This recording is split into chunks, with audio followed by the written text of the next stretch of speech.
Saludos a todas las personas que están viendo este video.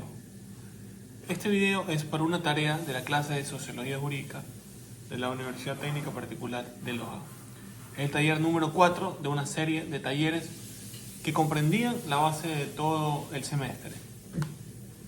En la anterior tarea a mí me tocó hablar sobre el tema de la exclusión étnica y cultural, pero el día de hoy, que sería poder hablar sobre este tema, vamos a hacer algo diferente y no vamos a hacer lo mismo. Así que vamos a hablar sobre el tema de la exclusión de las personas con discapacidad. ¿Sí? Entonces, en nuestro país, el Ecuador, históricamente las personas con discapacidad han sido completamente excluidas. Adicionalmente, hay que señalar que en la tarea se menciona de que tenemos que hablar con nuestras propias palabras, ¿no? Sin estar leyendo ningún tipo de texto. Entonces es precisamente lo que yo voy a realizar. Regresando al contexto. Históricamente este grupo de personas han sido, valga la redundancia, históricamente excluidos. ¿Sí? Si bien es cierto, la Constitución garantiza los derechos para los grupos de atención prioritarios en los cuales se encuentran este grupo, las personas con discapacidad, todo aparece muy bonito en el texto. Absolutamente todo. Hay una serie de artículos que garantizan derechos y obligaciones también a este grupo de atención prioritaria, pero técnicamente, en la práctica, lastimosamente, no sucede lo que señala la Constitución.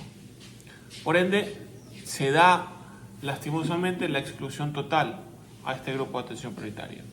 Voy a revisar aquí lo que señala la Constitución. Déjenme visualizar rápidamente. ¿Desde qué artículo? En el artículo 35 de la Constitución se señalan los derechos de las personas y grupos de atención prioritaria. Las personas adultas mayores, niños y niñas, adolescentes, mujeres embarazadas, personas con discapacidad, personas privadas de libertad y quienes adolezcan de enfermedades catastróficas o de alta complejidad, recibirán atención prioritaria y especializada en los ámbitos públicos y privados. Eso es lo que se señala en el texto. Pero en la práctica, lastimosamente, sucede todo lo contrario. No hay la atención necesaria para poder realizar las cosas de la manera adecuada, ¿no?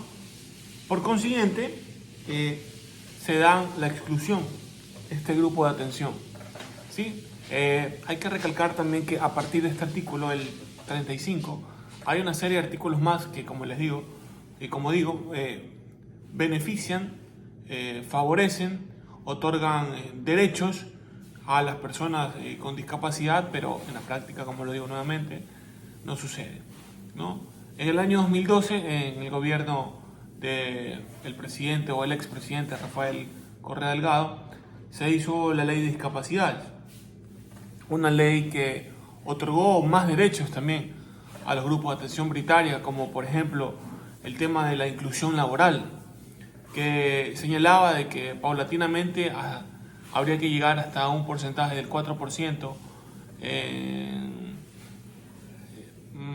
4% de inclusión laboral en cada empresa, ¿no? Sobrepasando cierta cantidad de números de trabajadores, ¿sí?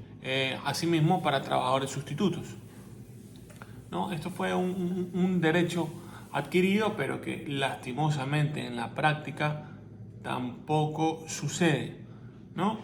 Así como, por ejemplo, citar los programas de inclusión o los programas sociales, los programas de salud, ¿no? Nada de estas cosas en la práctica se dan.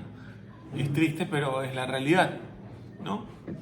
¿Qué otra cosa más se puede mencionar? Bueno, hay una infinidad de situaciones que suceden y que se pueden mencionar, como por ejemplo, hace muy poco tiempo atrás se habló sobre, o se sucedió, un tema que salió las fronteras de nuestro país y llegó a ser reconocimiento mundial, cuando hubo todo el contubernio entre el Ministerio de Salud Pública, la SENAE y CONADIS, donde hubieron falsificaciones de carnet y hubieron usufructuaron